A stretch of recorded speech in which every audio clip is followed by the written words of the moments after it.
Hollywood is on fire. The situation in Los Angeles is dire. Celebrities are beginning to turn on DEI and realize it's not climate change, but incompetence that is destroying their home. Over the course of the next several years, Los Angeles will be host to the World Cup, and then the Super Bowl, and then the Olympics. Yeah. With this rebuilding effort needing to take place, is LA going to be ready for all of those global events? My humble position, and it's not just being naively optimistic, that only reinforces the imperative moving quickly, doing it in the spirit of collaboration and cooperation. President of the United States, Donald Trump, to his credit, was helpful in getting the Olympics to the United States of America, to get it down here in LA. We thank him for that. This is an opportunity for him to shine, for this country to shine, for California and this community to shine. The opportunity with all of that and all that opportunity and that pride and spirit that comes from not just hosting those three iconic games and venues, but also the opportunity, I think, to rebuild at the same time. And that's why we're already organizing a Marshall Plan. We already have a team of looking and reimagining LA 2.0, and we're making sure everyone's included, not just the folks on the coast, people here that were ravaged by this disaster. You just said you're organizing a Marshall Plan for the rebuilding of California. What is that Marshall Plan? Tell us about this Marshall Plan. We're just starting to lay out. I mean, we're still fighting these fires. So we're already talking to city leaders. We're already talking to civic leaders. We're already talking to business leaders and nonprofits. We're talking to labor leaders. We're starting to organize how we can put together a collection of individuals on philanthropy for recovery, how we can organize the region, how we can make sure that we are seeking federal assistance for the Olympics more broadly, but also federal assistance for the recovery efforts, and how we can galvanize the community with folks that love this community to really develop a mindset so that at scale we're dealing with the scope of this tragedy and responding to it at scale with efficiency, like the executive order I talked about, time value of delivering projects, addressing building codes, addressing permitting issues, and moving forward to rebuilding and being more resilient.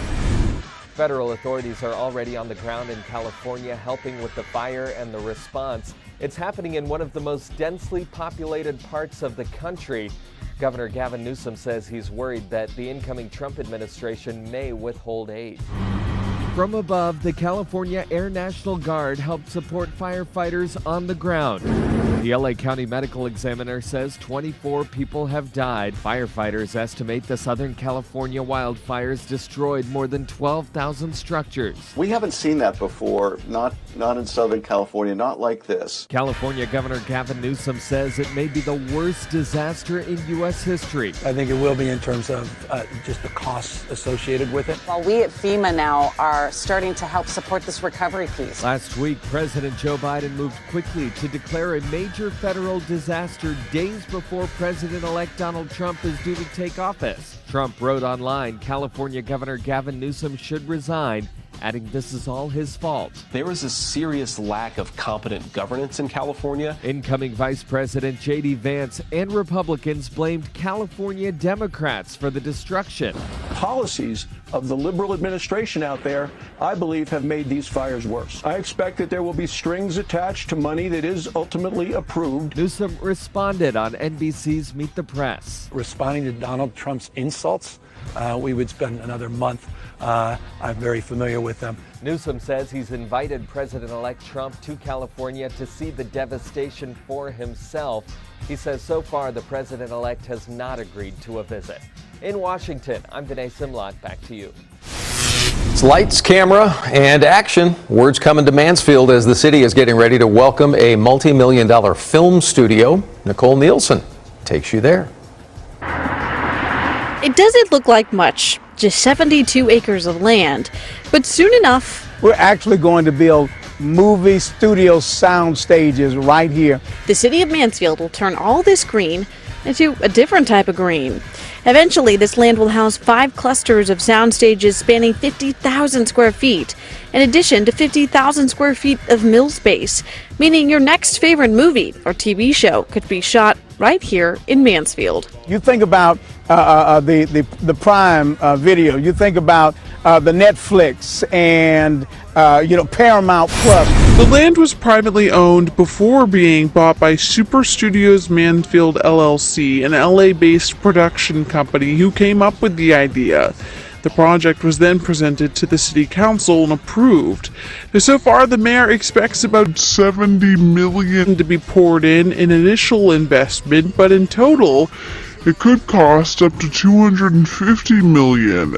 When we talk about a project of that size, And with that comes jobs and more jobs. Over 2,000 jobs to be exact. Not counting the construction jobs that is going to be generated out of a project like this. and remember, people who work here will need somewhere to stay and play too. And we're also talking about over 1 million square feet of retail, restaurants, 2 hotels are planned for this area. I think the main question that comes to mind is why Mansfield? Well, why Mansfield? Because Mansfield is a great place to live, learn, work, and play. It's almost like Texas Hollywood. Investors ready to head out to Hollywood might want to wait in Texas. Developers in Mansfield, Texas are hoping to make it to the next big place in film. Adriana Del Alba explains how. We're in the garden spot of Tarrant County, the garden spot of Texas. Along a dry patch of empty land, It's a place where dreamers come. Mansfield Mayor Michael Evans sees the potential for new growth. This is transforming this entire area. 72 acres that sit vacant will make way for a mini Hollywood of sorts. This will be the place where the streaming services will come. The fast-growing city is set to break ground on Mansfield's Super Studios next year. It's movie magic, not only for Mansfield, but for, I would say, for the entire state of Texas. The $70 million project will have 5 clusters with sound stages and mill spaces, plus hotels, restaurants, coffee shops, and retail space. When you first saw this site, what did you see in it? Well, actually, you see fertile ground. You see possibilities. Possibilities like creating 2,000 jobs and reeling in big business. It's just a no-brainer. That's Angel Gracia, the filmmaker who directed From Prada to Nada. He's overseeing the studio development in Mansfield. The studio welcomes everybody. So I think that it's just a breeding ground of possibilities for all creative endeavors. A site like this, capable of producing big budget films and shows. Y'all just sit and watch. You look like you had it figured. Thanks for the help. Like the success of Taylor Sheridan's hit Yellowstone prequel, 1883. A short drive away in Cowtown, the film scene is already thriving. Over the last 7 years, the Fort Worth film industry has poured nearly $600 million into the local economy. You see hope. Hope that this test case will have a Hollywood ending. In Mansfield, I'm Adriana D'Alba. Offices have been in the Bay Area in San Ramon since 2002, and this announcement is a sign of the shifting times and energy priorities, particularly for California. Experts say the move is not a surprise, but another step toward what each side believes it's in its own best interests. One of California's and America's oldest companies is leaving the Golden State for more oil-rich pastures. Chevron announcing today it's moving headquarters from California to Houston, Texas. It's a decision that comes after years of disagreements, and one that consumer watchdog President Jamie Cord says makes perfect sense for the company. They know their days are numbered in California, and while they'll always be making some gasoline, they'll be taking less and less oil out of the ground, and they do not see this as a growth area. California has been aggressive on pushing toward clean energy. In one example, just last year, the LA County Board of Supervisors voted unanimously to ban new oil and gas extraction and phase out existing operations. Chevron CEO telling the Wall Street Journal policies like these raise prices and hurt consumers. One energy expert says a more business-friendly environment is among the factors that attracts companies like Chevron. Every oil company that's consolidated back to Texas or into Texas for the first time has discovered that employees here tend to work harder, longer. Maybe not the best thing for those in California to hear, but the companies tend to benefit from that. Additionally, last fall, Chevron and several other big oil companies were sued by the state of California, alleging a pattern of lying to the public about potential global warming risks linked to fossil fuels. California, the most populous state in the United States of America, and home to top tech companies globally. A state with diverse people and entertaining culture. The landscape from the high mountains and the elegant redwood forest have contributed to the fascinating city's aesthetics. The city, known for its Hollywood stars, has ranked one of the best and most desirable places to live. The vibrant food and wine culture, natural beauty, and massive agricultural economy are just a few reasons why the city is most definitely one of the best places to live in. Well, maybe not entirely anymore. Over the past few months, a significant number of people have left the Golden State. Just in 2019, a total of 650,000 people left California. Okay, that's probably not shocking enough, right? Okay, well, heavyweight tech companies are leaving California for Texas. Now, there's one thing we do know, California is the #1 technological state in the world.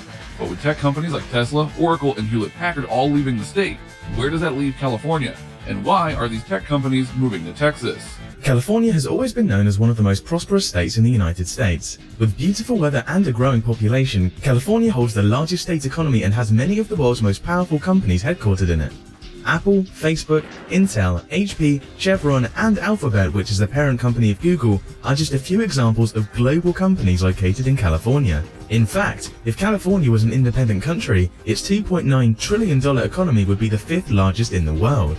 Despite the many benefits of living in the Golden State, California has not been without its struggles.